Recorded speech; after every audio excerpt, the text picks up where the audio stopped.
ազատ աշխարհին նոր առաջնորդ է պետք եւ մեզ եվրոպացիներիս տրված է ընդունել այդ մարտահրավերը challenge-ը մեջբերում Եվրոմիության արտաքին գործերի անվտանգության հարցերով բարձր ներկայացուցիչի հայտարարությունից շատ կարևոր հայտարարություն է սա։ Սա ոչ թե այդ անձնավորության անձնական կարծիքն է, այլ սա Եվրոմիության նոր մարտավարությունն է, նոր ուղղվածությունը։ Այսինքն աշխարհում շատ նշանակալի իրադարձություններ են տեղի ունենում քաղաքական դաշտում, կտրուկ շրջադարձ։ Սուրբ գրքով պիտի քննենք կատարվող իրադարձությունները, վախճանաբանական կարևոր հարցեր են սրանք, էսկատոլոգի, որոնք առնչվում են Տեր Հիսուսի երկրորդ գալստյան հետ։ Աշխարհաքաղաքական նոր դասավորումներ, կարող ենք ասել նաև վտանգավոր զարգացումներ։ Եվ այս ամենը կապված է Միացյալ Նահանգներում նոր վարչակազմի ադմինիստրացիայի արտաքին քաղաքական կուրսի հետ։ Այն ինչի մասին որ պիտի խոսենք,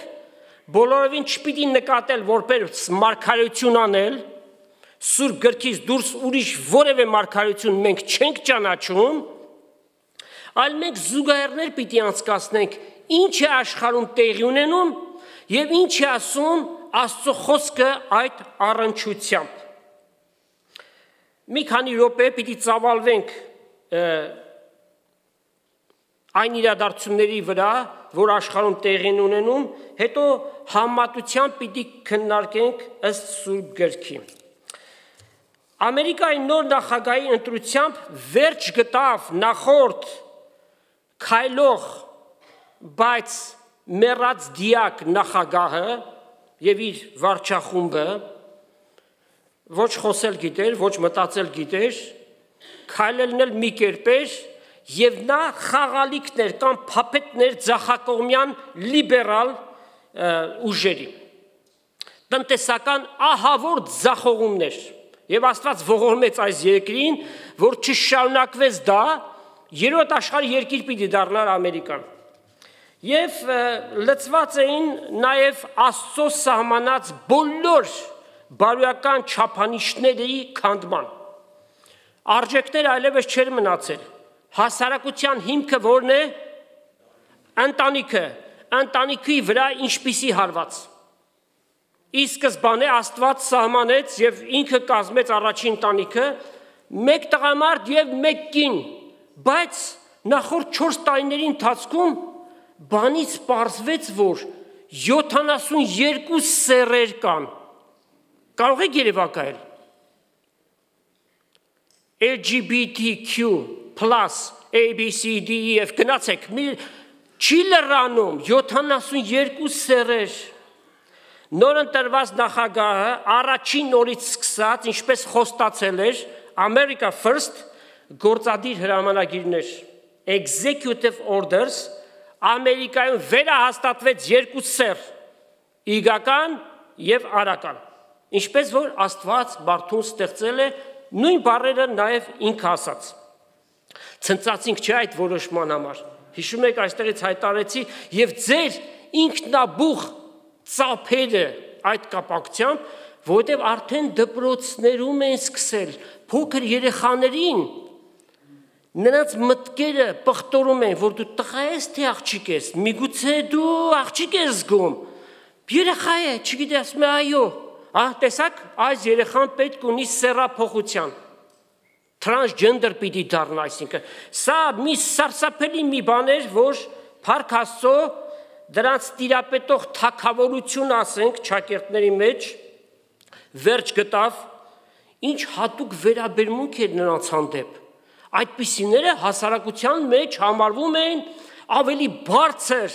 քան նրանք, որ traditional ընտանիքների կողմնակից են։ Եվ պետության կողմից որքան միջոցներ էր տրամադրում այդ սեռափոխությունը կատարելու համար, հորմոնային դարմանումներ պիտի անեն, չէ՞, պետությունը իր վրա էր վերցրել։ Անչափահասը իր սեռը փոխում է, ծնողը տեղյակ չի, ոչ էլ կարող է խառնվել, որովհետև դա երեխայի իրավունքն է։ Նոր վարչակարգը առաջին օրվանից լցվեց պայքար սղաճի, այսինքն ինֆլեյշնի դեմ, որ անցյալ վարչախմբի օրոք սարսափելի բարձունքների էր հասել, այսինքն կարող բացական իմաստով։ Նախկինների կողմից մսխված միլիարդավոր դոլարները հետ բերելու գործին եւ կարևոր բաներից մեկը անմիջապես փակվեց հարավային սահմանը, որտեղից արդեն տասնյակ միլիոնավոր մարդկանց մասին է խոսքը, հասկանալի է, որ նրանցից շատերը նոր կյանքի, լավ կյանքի համար են գալիս, բայց դրա հետ մեկտեղ հանցագործներ, կրիմինալներ եւ նաեւ ահաբեկիչներ, տերորիստներ մտան այս երկիրը եւ ինչպիսի սպանություններ կատարեցին նրանք, սարսափելի դեպքեր տեղի ունեցան,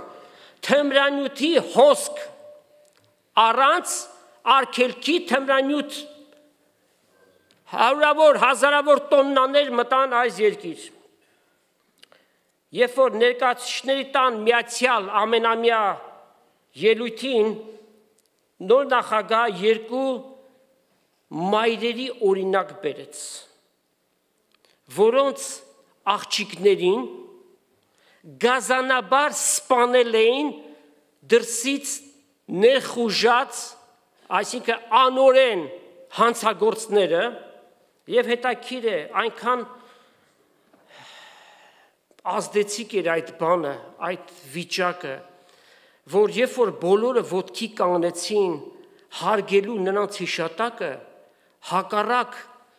կուսակցության անդամները անտարբեր ձևով, արհամարանքով իրենց տեղերում էլ նստած մնացին։ Տեսնենք, տնտեսական, հսկայական, իրատեսական բարեփոխումների սկիզբ դրվեց, պիտի սպասենք նաև խոստումներ կա, որ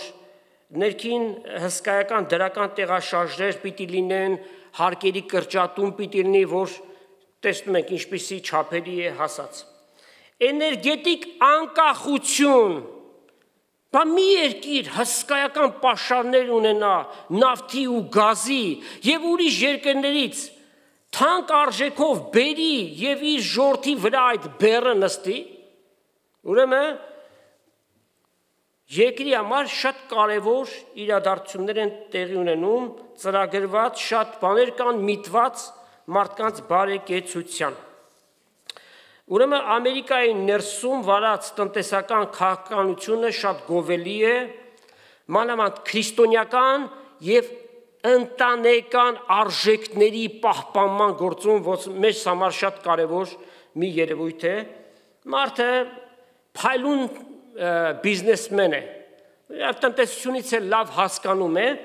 բայց անշուշտ գիտենք, որ այս աշխարհի մեջ ամեն բան առնելով եւ տալով չէ,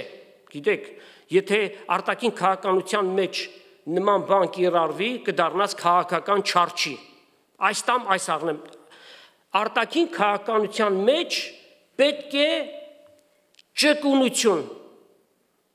որտեվ Ամերիկան համարվում է աշխարհի ամենահզոր երկիրը,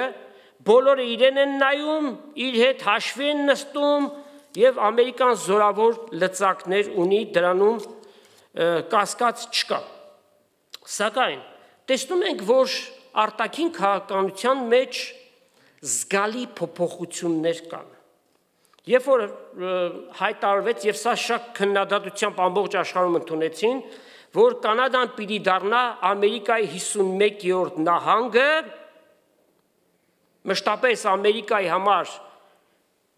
բարեկամ Կանադան դարձավ թշնամի, մեկ օրվա մեջ։ Սկսեցին բոյկոտել ամերիկյան բոլոր ապրանքները, ամեն բաներ, այն աշճանի, որ սպորտային խաղերի ժամանակ, որ մշտապես նրանք հարգանք են ունեցել Ամերիկայի դրոշի եւ հիմնի հանդեպ, սկսեցին սուլել, նման բան եղած չէ։ Նաև ամբողջ աշխարհում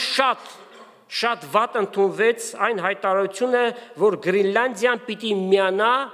եւ դառնա Ամերիկայի մի մաս, այսինքն իշխանության տակ գտնվի, ով գիտի, ում է պատկանում Գրինլանդիան հիմա։ Դանիայի իշխանության տակ է։ Ինչպես որակեցին նման զարգացումները, այս գործելակերպը որպես զավթողի, ուրիշի ունեցածը խլողի գործելակերպ, որպես որակեցին եւ ասում են, որ դա անհարիր է ժողովրդավար մի երկրին, որտեղ ժողովրդավար երկրները մյուսների անկախությունը եւ սուվերենությունը պիտի պաշտպանեն, բայց այս միտումը համարեցին սխալ։ Ասում են հիմա պարզ է, չէ, թե ինչու է արդարացվում Ռուսաստանի զավթողական պատերազմը Ուկրաինայի դեմ։ Ոչ միայն արդարացվում է, այն նաև վստահության քվե են տալիս դահիճ Պուտինին։ Դահիճ է ուղղակի։ Բայց այս անունը արդեն հանեցին, անունը դարձավ Պուտլեր։ Պուտին գումարած Հիտլեր դարձավ Պուտլեր։ Ում Հագայի միջազգային դատարանը հռչակել է պատերազմական հանցագործ, ում սանձազերծած պատերազմի հետևանքով երկու կողմերից էլ, այս թիվը վստահաբար շատ ավելի մեծ է, 800,000 կարող է երևակայել։ Զոհեր կան, դրանց մեջ երեխաներ, կանայք, ծերեր, երիտասարդ 18-20 տարեկան տղաներ են զոհվում այնտեղ։ Մի անձնավորություն բռնակալ, ով իր քաղաքական հակառակորդներին պատվերով կարող են հենց փողոցում սպանել, կարող են թունավորել եւ հետո բանտում սպանել, կամ ձեռքը կարող է հասնել մինչև Անգլիա, հոր եւ աղջկա այնտեղ սպանել, որովհետեւ նրանք իր հակառակորդներն են։ Իսկ եթե իր հակառակորդը գտնում է ինքնաթիռի մեջ, ինքնաթիռն էլ գցել կտա եւ հոգ չէ, եթե ինքնաթիռի մեջ, ասենք, տասնյակ կամ հարյուրավոր ուրիշ մարդիկ կան։ Ուրեմն աշխարհի կողմից մերժված մեկին չես կարող վստահության քվե տալ, աշխարհի կողմից մերժված է, բայց հանուն արդարության ասենք, որ երկու հոգու կողմից ընդունված է։ Ովքեր են Բելարուսի բռնապետը եւ Հյուսիսային Կորեայի բռնապետը, երկու հոգիներ միայն։ Մարդասպանին հայտարարեց վստահելի գործընկեր, ով ուրիշի տարածքները գրավելով ուզում է այնտեղ իշխանափոխություն անի, իր դրածոյին դնի, դրանով չի ավարտվելու։ Հերթը պիտի հասնի Մոլդավային, հետը պիտի հասնի Հայաստանին, որպեսզի նյութենական կազմ մտցնի նրանց։ Գիտեք, Սփյուռքում ապրողները շատ այս բանի մեջ խորացած չեն։ Միայն երևույթներն են տեսնում, բայց ճանաչել ռուսական քաղաքականությունը ցարերից սկսած խորհրդային միջնով եւ ներկայիս ինչ է սա իմպերիալիստական ուրիշի ունեցածը խլելու, իրեն ստրկացնելու քաղաքականություն է սա։ Դրանից հետո հերթը կասնի մեծ Բալթյան երկրներին, իր վրեժը պիտի լուծի, չէ, Լեհաստանին, այս իսկ պատճառով Եվրամիության վերջին հայտարարությունը հետևյալն է՝ մի դաշնակից, որի վրա մենք միշտ հույս ենք դրել, վերածվում է սպառնալիքի։ Սա պաշտոնական հայտարարություն է։ Վաշինգտոնը դարձել է Ներոնի պալատը, սա ողբերգություն է աշխարհի համար, նա իր բարեկամ երկրների վրա ավելի շատ տուրք է սահմանել, քան թշնամիների վրա, նա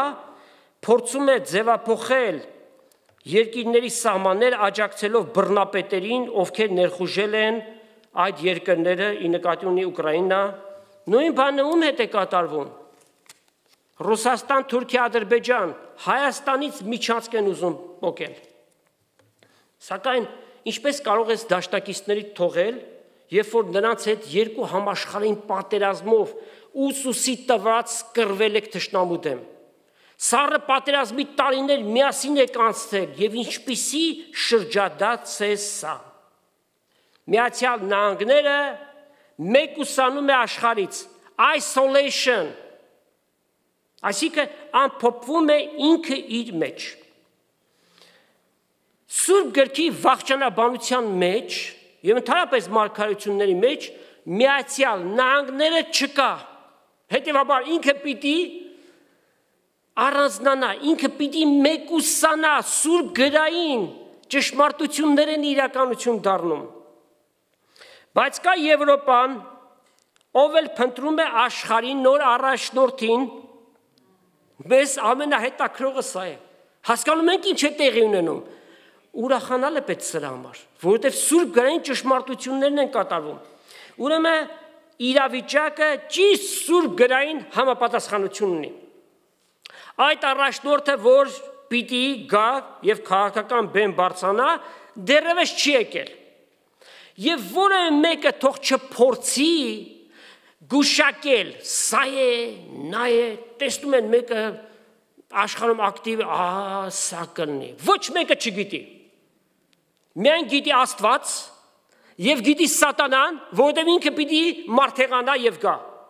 Հանկարծակի պիտի գա, որպես նմանը չեղած հանճարեղ մեկը պիտի գա, այնպիսին, որ բոլորից տարբերվում է։ 2500 տարի առաջ գրված մարգարեությունները մեր աչքի առջև իրականություն են դառնում։ Միածնյա դիկտատոր, մեկը, որ ամբողջ աշխարհի վրա պիտի տիրի։ Սուրբ Գիրքը նրան անվանում է Հակաքրիստոս, Անտիքրիստ։ Հայերենում նաև գրված է ներ, որտեղից է գալիս այս անունը, ուրիշ լեզուների մեջ չկա։ Ներոն, Հռոմի կայսրի, այդ դաժան կայսրի անունից է գալիս, եւ եկեք կարդանք, թե ինչպես պիտի այն տեղի ունենա, Հայտնություն 13-րդ գլուխ առաջի համարից պիտի կարդանք։ Տեսա թե ծովեն գազան մկելեր։ Ինչ գազան է սա։ Արյուծ, վագր, ինչ։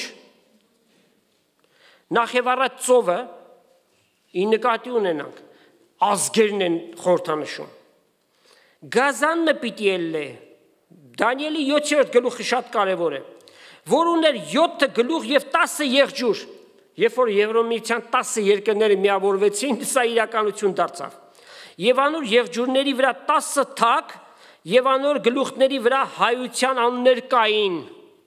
Եվրոմիության ամեն երկիրը, թեև իրենք սուվերեն են, ամենքի վրա մի թակ կա, բայց բոլորը միասին մեկ դարձան։ Այդ գազանը ինձի նման էր։ Ոմանք կարդում են, ասում են, իրեն է նման, ինձ, ընձարյուց լեպրդի նման էր, որ խորհրդանիշն է Հունաստանի Դանիել 7:6։ Իր ոտքերը արջի ոտքերի պես են, երկրորդը պարծից մարած թագավորություն, Դանիել 7:5։ Իր բերանը առյուծի բերանի պես, երրորդը, որ խորհրդանշումն է Բաբելոնը, Դանիել 7:4։ Վիշապը, ուրեմն գազանը ինքը ներն է, վիշապը ով է, Սատանան ինքն է։ Անոր տվավ իր զորությունը եւ իր աթոռը եւ մեծ իշխանություն։ Սատանան մշտապես Աստծո գործերը կրկնօրինակում է, իր պարագային ասենք կապկում է։ Աստված մարմնով հայտնվեց, անշուշտ համատությունը անարժանաբար է, Սատանան էլ մարմնով պիտի հայտնվի։ Անոր գլուխներից մեկը մահուչապ վիրավորվածի պես էր։ Մահուչապ ինչ է նշանակում։ Կոմայի մեջ էր, պիտի մեռնի, ամբողջ աշխարհը պիտի տեսնի եւ հարություն պիտի առնի, բայց անոր մահացու վերք առողջացավ եւ բոլոր երկրի գազանի վրա զարմացավ։ Այսինքն բաներ պիտի անի, որ հավատան, որ ինքն է ղրկված Մեսիան։ Ամբողջ աշխարհին ինքը պիտի կարողանա գերել իր գործելակերպով, իր խոսքով, մարդիկ պիտի համոզվեն դրա մեջ։ Եվ երկրպագություն արին վիշապին, այսինքն Սատանային, որ գազանին իշխանություն տվեց, երկրպագություն արին գազանին ասելով, ով է գազանի նման, եւ ով կտնա ատոր հետ պատերազմիլ։ Անոր մեծ բաներ եւ հայություններ խոսող բերան տրվեցավ, եւ 42 ամիս անոր իշխանություն տրվեցավ իր կամքը անելու։ Դե ոմանք 42 ամիսը տարիների են դնում է, ասում են 3.5 տարի է ուրեմն այդ իշխանությունը, ոչ, սա նեղության շրջանի վերջին 3.5 տարին է, առաջին 3.5-ը շատ տարբեր պիտի լինի։ Նա պիտի գործի այդ վերջի 3.5 տարվա մեջ, իր բերանը հայությամբ Աստծո դեմ բացավ եւ անոր անվան եւ անոր խորանին եւ երկինքը բնակվողներին հայոյելու։ Անոր իշխանություն տրվեցավ սուրբերի հետ պատերազմ մնելու եւ անոնց հաղթելու, ովքեր են սրանք, մեծ նեղության շրջանի այն անձերը, ովքեր որ պիտի հասկանան, որ ները կեղծ Քրիստոս է, որ սա իրական չէ, պիտի ապստամբեն, կնիքը չպիտի ընդունեն եւ պիտի սպանվեն, Հայտնություն 7-րդ գլուխ 13-14 համարներ։ Պիտի պատերազմի եւ նրանց հաղթի ինչպես սպանելով։ Անոր իշխանություն տրվեցավ բոլոր ցեղերի, ժողովուրդների, լեզուների եւ ազգերի վրա։ Անոր երկրպագություն պիտի ունեն երկրի բոլոր բնակողները, որոնց անունները աշխարհի սկզբից ի վեր կենաց գրքի մեջ գառնուկի գրված չեն։ Նաև 11-ից կարդանք. Ուրիշ գազան տեսա, սա էլ սուտ մարգարեն է, որ երկրեն կելներ եւ գառնուկի նման երկու եղջյուր ուներ եւ կխոսեր վիշապի պես։ Այսինքն զորությամբ էր խոսում, թե իր արտաքին կերպարանքով նա այդ տպարությունը չէր թողնում։ Առաջին գազանին իշխանությունը կօգտագործեր անոր արչև ու երկիրը եւ անոր բնակիչները կստիպեր, որ երկրպագություն ունեն առաջին գազանին, որու մահացու վերք առողջացավ։ Մեծ նշաններ կներ, միջև անգամ երկնքից կրակ իջեցներ երկրի վրա մարդկանց արչև։ Երկրի վրա բնակողները կմոլորեցներ այն նշաններով, որ իր ձեռքն էր տրված գազանի արչև ընելու։ Երկրի բնակիչներին կսվեր, որ պատկեր շինեն այն գազանին, որ սուրով վիրավորված էր եւ առողջացավ։ Այսինքն աշխարհի բոլոր անկյունում էլեկտրոնային բոլոր միջոցները պիտի գործածվի, միևնույն ժամանակ հակաքրիստոսի ներին պաշտելու համար։ Նա ստիպում էր բոլորին, այսինքն պստիկներին, մեծերին, հալուստներին, աղքատներին, ազատներին եւ ծառաներին, որ իրենց այդ ձեռքի կամ իրենց ճակատի վրա դրոշմը ընդունեն, որպեսզի մեկը չկարողանա գնել կամ ծախել, բայց միայն նա, ով ունի դրոշմը կամ գազանի անունը կամ անոր թիվը, Հոսեի իմաստությունը, ով որ միտք ունենա, այդ թիվը 666 է եւ հիմա ոմանք այնպես են բանանում, որ սա արդեն մեծ նեղության շրջան է։ Նայեք, տեսեք, արդեն սկսել են կնիքը դնել։ Միջև ները չգա, միջև համաշխարհային հրաման չտա, այդ ներկայիս դրվող որևէ բան վավերական չէ։ Այն ժամանակ մարդիկ իմանալով ով է, իրենց կամքը պիտի տան, այլապես եթե այդպես է մարդը քնի մեջ է կգան, նշանակը դնեն կգնան։ Իրենց կամքը պիտի տան, երկրպագություն պիտի անեն, այդպիսիներին է, որ երբեք փրկություն այլևս չի լինելու։ Ուրեմն ամբողջ աշխարհը նրան պիտի ենթարկվի, այդ թվում նաև Միացյալ Նահանգները, այնպես որ ոչ մեկը իրեն չի կարող ներկայիս համարել ներկա դարաշրջանի Նաբուգոդոնոսոր, այդպիսի մեկը կար, չէ՞, Սադամ Հուսեյնը, եւ տեսանք ինչպիսի նվաստացած եւ խայտարակ վախճան ունեցավ։ Խնդրու առարկան կա եւ շարունակվում է հակաքրիստոսի ների անձնավորություն լինելու վրայով։ Եվ այն պնդումները, որ նա ոչ թե անձնավորություն է, այլ համակարգ է, սիստեմ է։ Այդպես են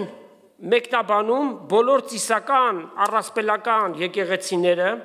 նրանց հավատալիքների մեջ այդպես է, ու բոլորովին էլ չպիտի զարմանանք, երբ որ այդ եկեղեցիները հայտնության գիրքը ծալել են մի կողմ են դրել, որպես խրտնաբանություններ, այսինքն այնքան դժվար բացատրելի է, պետք չէ դրա մեջ խորանալ, որովհետև հայտնության գրքով իրենց բոլոր հավատալիքները փոշիացվում են, իրենց բոլոր հավատալիքները հայտնության գրքով պարապ են դուրս գալիս, սրանց հետ մեկտեղ նույն կերպով հավատում են ամիլենիալիստները, ովքեր ասում են հազարամյան ոչ թե 1000 տարվա ժամանակաշրջան է, այլ էոններ է, դարաշրջաններ է, նաև փոստմիլենիալիստները հետ հազարամյա, Պատկերացրեք, ասում են հիմա հազարամյան է։ Եվ Հիսուս իրենց առաջնորդների միջոցով երկրի վրա թագավորում է։ Այդպես է։ Եվ եթե այդպես է, Հիսուսից մինչև այսօր 2000 տարի արդեն անցել է։ Ուրեմն իրենց իմացած հազարամյան արդեն անցավ գնաց։ Նաև այսպիսի մտածելակերպ ունեն ռեֆորմ եկեղեցիները, բարեփոխված աստվածաբանություն։ Իրենց իմաստունիքների տեղ են դրել եւ իրենց համար գալիքը ամեն բան ալեգորիա է, այսինքն փոխաբերական իմաստով։ Ինչի պատասխանը չունեն, ասում են ալեգորիա է։ Կամ խորհրդապատկերներ են, սիմվոլիզմ են, ամենը։ Իրենց համար գալիքը հետեւյալն է. հավատացյալը կմեռնի, կգնա երկինք, անհավատը կմեռնի, կգնա դժոխք։ Բա գրվածները սիմվոլիկ են։ Կամ կհարմարացնեն այն ինչ որ 70 թվին Երուսաղեմը քանդվեց եւ այլն, դրա վրա մի կերպ կհարմարացնեն։ Եվ այս հալով, ճիշտ ենք ասում ես բառը, թեև փոխառնված բառ է, այս հալով հայտնության գիրք են սերտում։ Կարող եք պատկերացնել, մեղ չեն այդ հավատացյալները, խապված վիճակի մեջ մշտապես։ Եթե մեկին պարզ չէ, այս եկեղեցում բոլորին պարզ է, մեզ հեռուստատեսությամբ դիտողները, թե ինչպիսի վախճանաբանական դպրոցի ենք մենք պատկանում, ասենք, pre-millennial, նախահազարամյա, այսինքն հազարամյայից առաջ Հիսուս պիտի գա, pre-tribulational, նախանեղության շրջան, ոչ թե կեսին, ոչ թե վերջում, այլ նեղության շրջանից առաջ, եւ այդ ամենը ժամանակագրությունը հետեւյալն է։ Տեր Հիսուս իր մարմինը կազմող եկեղեցին, որ պիտի դառնա իր հարսը երկնքում, այդ 7 տարվա կոչունքի մեջ, նախքան նեղության շրջանի սկսելը պիտի հափշտակի rapture եւ պիտի տանի երկինք։ 7 տարի գառնուկի հարսանիքը երկնքում։ Երկրի վրա նեղության շրջանը 7 տարվա, առաջի 3.5-ը ները ինքը իրեն պիտի հաստատի։ Ամենակարևորը նրա համար, որ հրեաներին համոզի։ Ինչ պիտի անի? Հրաման պիտի տա, տաճարը պիտի սարքվի։ Եվ տաճարը սարքելու բոլոր քարերը եւ ամեն բան, ինչ որ տաճարի մեջ պիտի դրվի, պատրաստ է։ Քանայական հագուստներ, առաջավորության հացի սեղան, լույսի աշտանակը եւ ամեն բան։ 3 ամսում կարողություն ունեն տաճարը ուրեմն սարքելու, դրանով պիտի համոզումը բերի, որ Քրիստոսը եկել է եւ աշխարհի համար շատ լավ բաներ պիտի լինի։ Տնտեսության աճ, մարդկանց բարգավաճում, խաղաղություն պիտի բերի երկրի վրա, ամեն տեսակ հակամարտությունների վերջը ինքը պիտի տա։ Եվ ինչպես գրված է, երբ որ ասեն խաղաղություն եւ ապահովություն է, այն ժամանակ կորուստը նրանց վրա պիտի հասնի հղի երկունքի պես եւ չեն ազատելու։ Այսինքն հիշում եք Արլոնիկի մեջ մի հատ ծպտված կերպար կար, չէ, զինվորական, որ խափում էր այդ երիտասարդին, հանկարծ եկավ մի պահ, երբ որ իրեն ընդդիմանում էր, իր դիմակը հանեց եւ ինչպիսի մեկն էր։ Նրա իրական դիմակը 3.5 տարի հետո պիտի պատրվի եւ սարսափներ, այն ինչ որ հայտնության 6-րդ գլխից մինչև 18-րդ գլուխը գրված է, մեզ նեղության շրջանի 2-րդ մասում պիտի իրականանա։ Եկեք կարդանք հայտնության 19-րդ գլխից, սա մեզ համար ուրախություն է, հայտնության 19, 7-ից 9 համարներ։ Խնդանք եւ ուրախանանք ու փառք տանք անոր, քանզի գառնուկի հարսանիք հասավ եւ անոր կինը ինքը իրեն պատրաստեց։ Սուրբ Հոգին է այդ միջնորդը Քրիստոսի հարսին պատրաստելու, որպեսզի իր առջև անբիծ եւ անարատ հանի։ Եվ իրեն հագնելու համար տրվեցավ մաքուր եւ լուսափայլ բեհես, քանզի այդ բեհեզը սուրբերի արդարությունն է, ոչ թե նրանց, այսինքն մեր անձնական արդարությունը, այլ Քրիստոսով մեզ շնորհված արդարությունը։ Եվ ինձ իսավ գրե, երանելի են նրանք, որ գառնուկի հարսանիքի ընթրիքին կանչված են։ Երանելի են բոլոր նրանք։ Աստծո կանչը բոլորինն է։ Բոլորին է։ Սակայն ովքեր որ այդ հրավերը ընդունում են, նրանց է արտոնված գառնուկի հարսանյաց հանդեսին մաս կազմելու։ Լավ, ինչ փաստարկներ, arguments ունեն, ասենք, ծիսական կամ ռեֆորմ եկեղեցիները։ Իդեպ այդ ռեֆորմ եկեղեցիների վարդապետությունը, հավատալիքները այդ առասպելականներից բոլորովին էլ չի տարբերում։ Շատ չնչին տարբերություններ կա։ Կարդանք Հովանու առաջին ընդհանրական նամակի 4 գլուխ եւ 3 համարը։ Ամեն ով որ Հիսուսը մարմնով եկած չի դավանի, անիկա Աստծմե չէ։ Մեկը եթե Հիսուսի աստվածությունը ուրանում է, Աստծուց չէ, սատանայից է, որքան էլ որ Աստծո անունով խոսի։ Հիսուս Աստված է մարմնով հայտնված։ Եվ անիկա ների հոգին է, որը համար լսեցինք, թե պիտի գա, եւ արդեն աշխարհի մեջ է, ահա ասում են, տեսնում եք։ Այն ժամանակվանից արդեն աշխարհի մեջ է։ Բայց ոչ թե ները որպես անձնավորություն, այլ իր հոգին, որ սատանայի հոգին է։ Եդեմական պարտեզից մեր նախածնողներին խաբելուց մինչև այսօր այդ հոգին, ների հոգին, խաբեության հոգին գործում է եւ գործում է։ Ուրեմն սխալ հասկանալու պատճառով ների իշխանությունը ներկայացվում է որպես համակարգ, ոչ թե անձնավորություն, որ ինքը իր թագավորությունը պիտի հաստատի։ Եվ նաև Հովանու առաջի ընդհանրական նամակի 2 գլուխ 18 համար։ Որդյակներ, վերջին ժամանակն է, ասում են Հովանես առաքյալը այն ժամանակվա համար գրեց վերջին ժամանակն է։ Բայց երբ որ հունարենով քննում ենք, ոչ թե վերջին ժամանակն է, այլ վերջին դարաշրջանն է։ Եվ ինչ դարաշրջան է սա։ Մարդկային թագավորության, իշխանության դարաշրջանը, որից հետո որը պիտի գա աստվածապետական հազարամյա թագավորության դարաշրջանը։ Եվ ինչպես լսեցինք, ները պիտի գա եւ արդեն շատ ներեր եկած են, ասկեք իմանանք, թե վերջին ժամանակն է։ Շատ ներեր եկած են։ Ովքեր են եղել դրանք։ Արդյոք մեր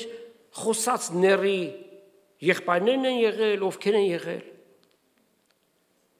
Մեկը, որ Աստծո հոգին չունի, ինքնըստինքյան ների հոգին գործում է իր մեջ։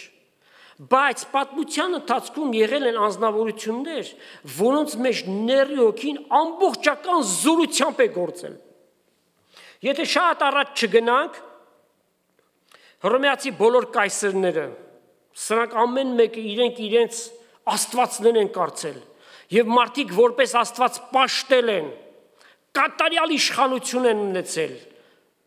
Իրենց ասած ամեն մեկ խոսքը իբրև թե Աստծո խոսք է ընդունվել։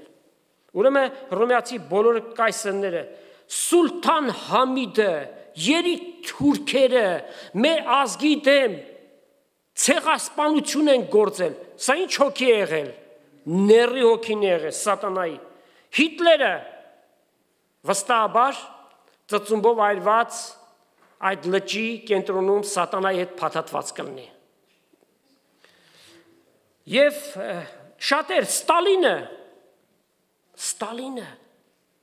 միլիոնավոր մարդկանց ուղարկեց Սիբիրները որպես հակառակորդներ եւ նրանց սպանել տվեց։ Պոլ Պոտ, լսել եք սրա մասին։ Կամբոջայի կոմունիստ առաջնորդը իր ազգի դեմ ցեղասպանություն է գործել։ Մարդ էլ իր ազգին կսպանի 2 միլիոն եւ ավելի։ Պուտլերը, փոքրիկ գաջաճ ներիկը, Կրեմլովսկի կարլիկ, այդպես են ասում իրեն, բունկերներում մշտապես թաքնված է։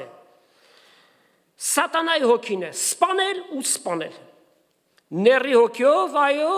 պատմության ընթացքում շատեր եկել են, ներկայիս էլ կան այդ հոգիով։ Բայց ում մասին, որ մենք խոսում ենք, հակաքրիստոսը, ները, անտիքրիստ, դեռևս պիտի գա։ Պիտի գնանք Թեսաղոնիկեցիների երկրորդ նամակ, առաջի 11 համարները պիտի կարդանք։ Կաղաչենք ձեզի եղբայրներ, մեր Տեր Հիսուս Քրիստոսի գալուստի եւ անորքով հայտնվելու համար։ Չլա որ շուտ մխախտիկ ձեր մտքեն, չլա որ խրովիկ ոչ հոգիով, ոչ խոսքով, ոչ էլ թղթով իբրև թե մեզ մեկ գրված, որպես թե Քրիստոսի օրը եկած հասած է։ Ուրեմն մարդիկ են գնացել Թեսաղոնիկեի եկեղեցում եւ ասում են, որ Քրիստոսի երկրորդ գալուստը արդեն եղել է։ Եվ պատկերացրեք այդ հավատացյալների վիճակը, ուրեմն Հիսուս եկավ, եկեղեցուն առավ եւ մենք մնացինք դրսում։ Պողոս ասում է, անգամ եթե իմ անունով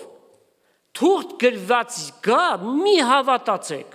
որովհետեւ չլա թե մեկը ձեզ խաբե կերպովն է, վասնզի այն օրը պիտի չգա ապստամբությունից առաջ։ Հայնում ապստամբություն բառն է գործածված, որ ուրիշ լեզուներում էլ, բայց հունարեն բնագրային բառը, որ մի քանի բացատրություններ ունի, դրանից առաջինը կարևորը մեկնումից առաջ, այսինքն եկեղեցու մեկնումից առաջ ները չի գալու։ Պիտի ապշտակվի եկեղեցին եւ անմիջապես միջազգային քաղաքական արենա պիտի գա ները։ Ու հայտնվի անօրության մարդը, կորստյան որդին, այն հակառակորդը հպարտացած ամենքի վրա, որ Աստված պիտի կոչվի կամ պաշտվի, սա համակարգ է։ Տեսնում եք այս գրածից մենք հասկանում ենք, որ անձնավորություն է սա։ Միջև իսկ Աստծո տաճարը պիտի նստի եւ ինք իրեն իբրև Աստված պիտի ցույց տա։ Չեք իշեր, երբ ձեր քով է այս բաները ձեզի ասի։ Եվ հիմա դուք ինքներդ գիտեք, ինչ բան կարգիլ է, որպիսի ինքը իր ատենին հայտնվի։ Արգելողը ով է։ Ասում են Սուրբ Հոգին։ Այսինքն Սուրբ Հոգին պիտի վերցվի երկինք, ով մնաց։ Սուրբ Հոգին։ Բայց այս գրածից մենք հասկանում ենք, եկեղեցին է արգելքը, որ դեռևս ները չի հայտնվել, այլապես Սուրբ Հոգին մշտապես եղել է ամբողջ տիեզերքում ու պիտի լինի, երբ որ Աստված ստեղծագործություն արավ, Աստծո Հոգին ջրերի վրա կպտտեր։ Եվ հետո մեծ նեղության շրջանին դարձի եկողներ պիտի լինեն, փրկվողներ պիտի լինեն, նրանց ով պիտի օգնի, Սուրբ Հոգին պիտի օգնի։ Հետևաբար արգելողը ով է, Քրիստոսի հարցը եկեղեցին։ Վասնզի անօրության խորհուրդը արդեն կգործե, բնագիրը ասում է զորանում է, բայց նա որ հիմա կարգել է, պիտի արգել է, միջև ինքը մեջտեղից վերանա։ Ու ետքը պիտի հայտնվի այդ անօրենը, որ Տեր Հիսուսից բերանի շունչով պիտի սպառե եւ իր գալուստի հայտնությամբ պիտի կորցնե ներին եւ սուտ մարգարեին, նախ առաջինը պիտի ուղարկի ծծումբով այրված կրակի լիճը։ Անօրենի գալը սատանայի ազդեցությունով է, բոլոր զորությունով, նշաններով, սուտ հրաշքներով եւ կորսվածների վրա անիրավության բոլոր խաբեությունով։ Քանի որ մարդիկ այն ժամանակ եւ հիմա էլ ճշմարտության սերը չընդունեցին եւ այդ սերը Քրիստոսի սերն է, որովհետեւ Հիսուս է ճշմարտությունը, եթե ընդունեն կփրկվեն։ Սրա համար Աստված էլ պիտի ղրկե անոնց զորավոր կամ գրված է ուժով մոլորություն, որ սատության հավատան։ Այսինքն սուտ ասած մի խոսքի Ները, որ սատանայի որդին է, ինքը որպես անձնավորություն ստությունն է։ Ինչպես որ Հիսուս ճշմարտությունն է, ները ստությունն է։ Որպեսզի դատապարտվին ամեն նրանք, որ չհավատացին ճշմարտության, այլ անօրության հոժարեցան։ Այստեղ ինչ ենք մենք տեսնում։ Ազատ կամք։ Չհավատացին, բայց հոժարեցան անօրության։ Հիսուս թույլ չի տա, որ ները իշխի իր հարցի վրա, այլ այդ զորավոր փորձությունից, որ աշխարհի վրա պիտի գա, Հիսուս պիտի իր եկեղեցուն փրկի։ Հայտնության երկրորդ եւ երրորդ գլուխներ, ինչի մասն է խոսքը։ Տեր Հիսուսի պատգամը 7 եկեղեցիներին գրկված։ Վերջին երկուսը զուգահեռաբար գալիս են։ Առաջի 5-ը պատմական եկեղեցիներ եղան դարաշրջանների ընթացքում, բայց վերջին երկուսը զուգահեռաբար գալիս են, դրանցից մեկը Ֆիլադելֆիայի եկեղեցին է, եղբայրասիրություն, երբ որ աշխարհում սկսվեց լայնածավալ ավետարանչություն, եւ մինչեւ մեր օրերն են գալիս։ Մյուս կողմից համաշխարհային տեսանելի եկեղեցին, որ ներկայացված է որպես Լաոդիկեի եկեղեցի, Լաոդիկեն հենց մարդկանց վրա իշխելու եկեղեցին է, Նիկողայոսյան գործերն է, բոլոր ծիսական, առասպելական եւ բոլոր հերձվածող գաղափարներով եկեղեցիներն են, heresy։ Ֆիլադելֆիայի հավատացյալներին խոստում կա։ Այդ թվում նաև մեզ կարդանք Հայտնություն 3-րդ գլուխ, Հայտնության 3-րդ գլուխ եւ 8 համարից պիտի կարդանք։ Ֆիլադելֆիայի եկեղեցուն այսպես է Տերը պատգամում. Գիտեմ քո գործերդ, ահա քո առջևդ բացված դուռը դրի, որ մեկը չի կրնար գոցել, այսինքն փակել։ Ինչ դուռ է սա։ Ավետարանչության,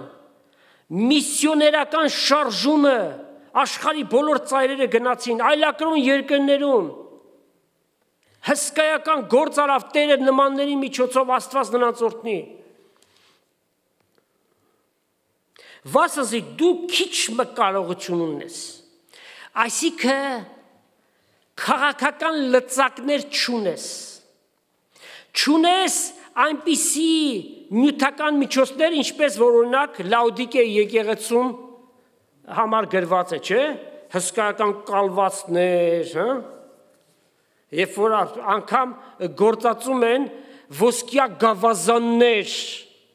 որի արժեքով հազարավոր աղքատ ընտանիքների կարող են կերակրել։ Հիսուսի ձեռքին էր այդպիսի գավազան, թե առաքյալների։ Մի հատ փետ վերցրած այդ փոշոտ փողոցները, փողոց էլ չէին դրանք։ Տեսնում ենք, քիչ մը կարողություն ունես, բայց ինչ է ասում, բայց ժամանակին արեցիր բոլոր ծեսերը։ Ձեր ծիծաղ եկավ, չէ՞։ Իմ խոսքս պահեցիր։ Աստծու համար ամենակարևոր բանը իր խոսքի պահելն է։ Իմ խոսքս պահեցիր եւ իմ անունս չուրացար։ Հիսուս Տեր է մեզ համար, Հիսուս Աստված է մեզ համար, ինքն է միակ փրկիչը, ինքն է միակ միջնորդը, ինքն է միակ բարեխոսը։ Հիսուս է ամեն բանի մեջ։ Դավանեք հիմա, Հիսուս մեր կյանքն է։ Փառք Հիսուսին։ Ահա ես քեզ կտամ սատանայի ժողովքից ոմանց, որոնք կսեն, թե իրենք հրյա են, բայց չեն, հապա սուտ կսեն։ Լսել եք, չէ՞, նոր Իսրայել հասկացողությունը։ Այսինքն իրենք նոր հրյաներ են։ Հինը Իսրայելը մերժվեց, կտրվեց, իրենք նորը եղան, ասում է սատանայի ժողովքից եղողներ, ովքեր հատուկ դիտավորությամբ են հոգևոր դաշտի մեջ գտնվում, վերստին ծնունդ չունեն, իրենց համար լավ միջոց է բարգավաճելու, հարստանալու։ Պիտի ստիպեմ զանոնք, որ գան եւ երկրպագություն ունեն քո ոտքերիդ առջև եւ գիտնան, թե ես քեզ սիրեցի։ Եվ այս համարը, որովհետեւ իմ համբերության խոսքս պահեցիր, համբերելով, հարատևելով սպասենք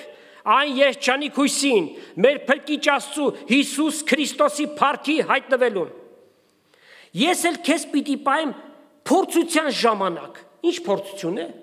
Կենցաղային սովորական փորձությունները ոչ։ Ների կողմից բերված այդ սարսափները, որ պիտի գա երկրի վրա, խոստում կա, որ ես քեզ պիտի պահեմ, այսինքն վեր պիտի վերցվեք հափշտակությամբ եւ նեռը ձեր վրա իշխանություն պիտի չունենա, որ պատրաստ է գալու բոլոր աշխարհի վրա երկրի երեսը բնակողներին փորձելու համար։ Տեսնում եք, հիմա մենք որ եկեղեցու դարաշրջանն ենք պատկանում, Ֆիլադելֆիայի եղբայրասիրություն, որ զուգահեռաբար միջև այսօր գալիս է, որ երևացող եկեղեցին Լաուդիկեան, աշխարհում նաև քաղաքական լծակներ ունի, աշխարհի թագավորների, նախագահների հետ տալիս առնում են եւ բայց Ֆիլադելֆիայի եկեղեցին անտեսանելի է, աշխարհի համար անտեսանելի է։ Դանիելի մարգարեությունը եւս մեզ առատ տեղեկություններ է տալիս գալիք համաշխարհային տիրակալի բռնակալի մասին։ Եվ նաև ժամանակաշրջան է հստակեցնում եւ հայտնության եւ Դանիելի գրքերը ամբողջացնում են գալիք իրադարձությունները։ Չլներ Դանիելի մարգարեությունը միայն հայտնության գիրքը մեզ համար բավականին անհասկանալի բաներ պիտի լինեն, սակայն Դանիելի մարգարեությամբ այս բոլորը վերծանվում են եւ մեր աչքի առջև հրաշալի պատկերը տեսնում ենք։ Ուրեմն Դանիելի մարգարեություն 9-րդ գլուխ եւ 27 համար կարդանք։ Յոթնյակը շատերու հետ ուխտ պիտի հաստատե։ Այսինչ յոթնյակ է 7 տարի։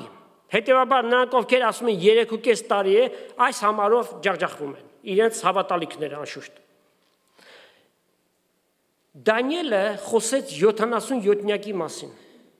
62 յոթնյակ, 7 յոթնյակ, որոնց մասին քարոզախոսություն ունենք, եթե հետաքրված եք լսեք, եւ վերջին 1 յոթնյակն է մնացել, որն է դա, այս վերջինը, վերջին յոթնյակը, ուրեմն ները պիտի գա եւ ամբողջ աշխարհի հետ պիտի հաստատի, ուրեմն ուխտը պիտի հաստատի, այսինքն ինքը տիրակալ է եւ նրանք իրեն պիտի ծառայեն եւ յոթնյակի մեջտեղը միջև այդ ամեն բան լավ պիտի լինի, տաճարը սարքված է, զոհերը լինում են, հրյաները գոհեն, հրյաները եթե գոհեն աշխարհը լավ է, հա, հրյաները գոհեն, մեջտեղում զոհն ու պատարակը պիտի դադարեցնի եւ պիտի անարգի տաճարը, ոմանց կարծիք այնտեղ որ խոս պիտի մորթի այնտեղ ու ավերողը պղծության տաճարի վրա պիտի կենա, այսինքն այդ տաճարի մեջ պիտի լինի, միջև որ ավերվածի վրա նախասամանյալ կորուստը թափվի։ Ուրեմն այստեղ էլ ժամանակագրական վերլուծությունը կար, 7 տարի պիտի լինի, 3.5 տարվա մեջ, վերջի 3.5-ը սարսափելի ժամանակներ երկրի վրա։ Մեկ անգամ եւս հայտնության 6-րդ գլխից միջև 18-րդ գլուխը գրված ամեն մի իրադարձություն բացառապես պիտի տեղի ունենա մեծ նեղության շրջանին։ Այսօր լսում եք, չէ, տեղից ելնում են, մանավանդ հեզաբելներին է վերաբերում սա, հայտնության գրքից մի սկավառակի մասին կարդացել է, եթե միտեղ մի երկաշարժ եղավ, ջրեղեղ ասում է սկավառակ ընկավ։ Մեծ նեղության շրջանին պիտի տեղ ունենա, ինչ նկատի ունենանք, երբ որ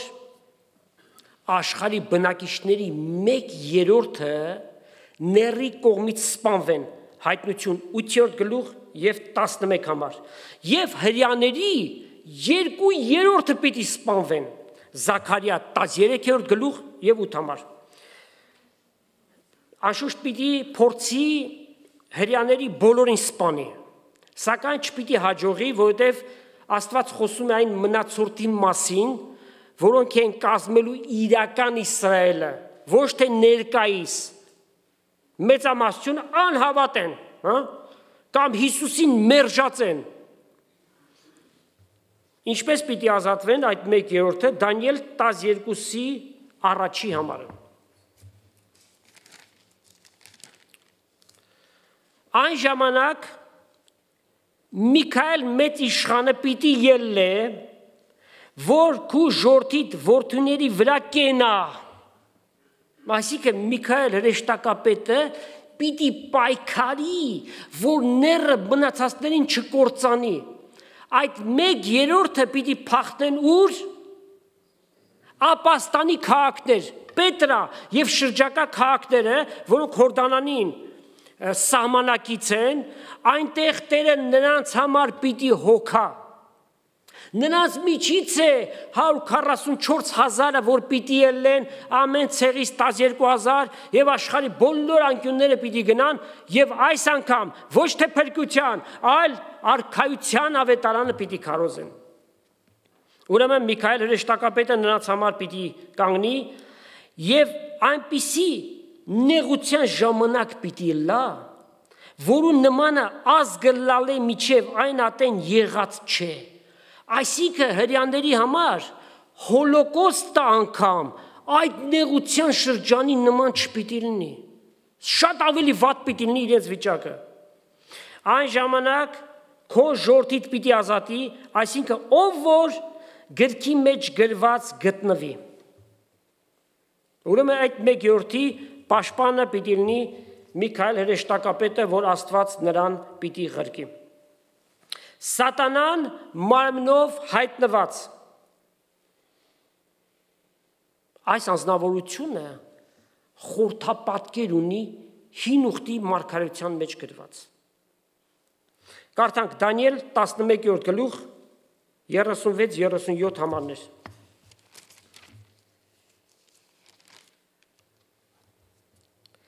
Այն թագավորը, ով է, գրեք, Անտիոքոս Եփիֆանես։ Եփիֆանես նշանակում է God manifested, Աստված հռչակված կամ հայտնված։ Պիտի ելե, իր ուզածը պիտի ինե, բոլոր աստվածներից ինքը իրեն վեր պիտի բարձրացնի եւ պիտի մեծնե եւ աստվածների Աստծու դեմ սոսկալի բաներ պիտի խոսի Տեր Հիսուսի հասցեին եւ հաջողություն պիտի գտնե, որովհետեւ մարդկանց կողմից ընդունելություն պիտի գտնի, միջև որ բարկությունը կատարվի, քանսի նախասահմանվածը պիտի գործադրվի։ Նա իր հայրերի աստվածների մասին պիտի չմտածե, որ ազգից պիտի գա, հրյա պիտի լինի։ Այսինքն իր հայրերի Աստծու մասին չպիտի մտածե, բանի տեղ պիտի չդնի, ոչ էլ կանանց ցանկությունների մասին, ու որևէ Աստված պիտի անտեսե, քանզի ինքը իրեն ամենից վեր պիտի դնի, այսինքն Աստված որպես պիտի հռչակվի, ների խորհրդապատկերն է Անտիոքոս Եփիֆանեսը։ Ուրեմն ազգությամբ հրյա, որտեղից է դուրս գալիս Եվրոմիությունից եւ սեռական կողմնորոշումը արվամոլ, համասեռամոլ։ Հիմա գեյ այսինքն, հիմա կուզեք արվամոլ տափաստանային անվանեք, արևադարձային, չգիտեմ։ Նրանց հայրը եւ բոլորի հայրը պիտի հայտնվի։ Լավ, ինչ անենք, այսպիսի բաներ պիտի տեղ ունենա։ Ինչ հոգ անենք։ Ճշմարիտ, վերստին ծնված հավատացյալները հոգ անելու պետքություն չունեն։ Որտեւ ները մեր վրա իշխանություն չունի։ Որտեւ մեր կյանքը հավիտենական Քրիստոսի մեջ երկնքում պահված է։ Երբ որ Քրիստոս մեր կյանքը հայտնվի, այն ատեն մենք էլ նրա հետ միասին հավիտենականությունը պիտի մտնենք։ Այլ թող անհանգստանան բոլոր նրանք, ոչ միայն անհանգստանան, տագնապեն, սարսափեն բոլոր նրանք, ովքեր որ Հիսուս Քրիստոսին որպես Տեր եւ Փրկիչ չունեն, ովքեր որ այս կյանքից առանց Հիսուսի են գնում, իրենց մեղքերի մեջ են գնում եւ որևէ մեկի աղոթքով կամ միասնական աղոթքով անկարելի է արդեն այնտեղ գնացածի վիճակը փոխել։ Այս կյանքի մեջ է վճռում։ Հիսուս քո Տերդ է, ինքն է ճանապարհը դեպի երկինք, ինքն է միակ Փրկիչը։ Հիսուսին որպես Տեր եւ Փրկիչ չունես, ների իշխանության տակ պիտի լինես եւ սարսափելի մահ պիտի ունենաս, որովհետև գրված է մարդիկ մահը պիտի փնտրեն ու չեն գտնելու, անգամ պիտի ասեն թող լեռները մեր վրա ընկնեն այդ բարկությունից, որ գալիս է։ Աստված թող իմաստություն տա, մարդ արարած, սիրելի հայրդի, Աստված քեզ բանականություն է տվել, իմացականություն է տվել, եւ ահավասիկ Աստծո խոսքն ենք խոսում, մեր գաղափարները չէ որ բերում ենք։ Խելացիություն է, հենց այսօր, հենց այս պահին, Հիսուսին քո կյանքիդ մեջ հրավիրել, որպես Տեր եւ Փրկիչ դավանել եւ խոստովանել մեղքերը, ինչպես աշխարհի բոլոր մարդիկ մեղքով ծնվում են, մեղքեր գործում են, հետեւաբար պետք ունենք Փրկչի, որ մեր մեղքերից ազատի։ Հիսուս էր, որ մեզ համար խաչի վրա մեռավ, իր արյունը թափեց, որպեսզի այդ թանկագին արյունով մաքրվենք եւ սրբվենք։ Ուրիշ միջոց չկա։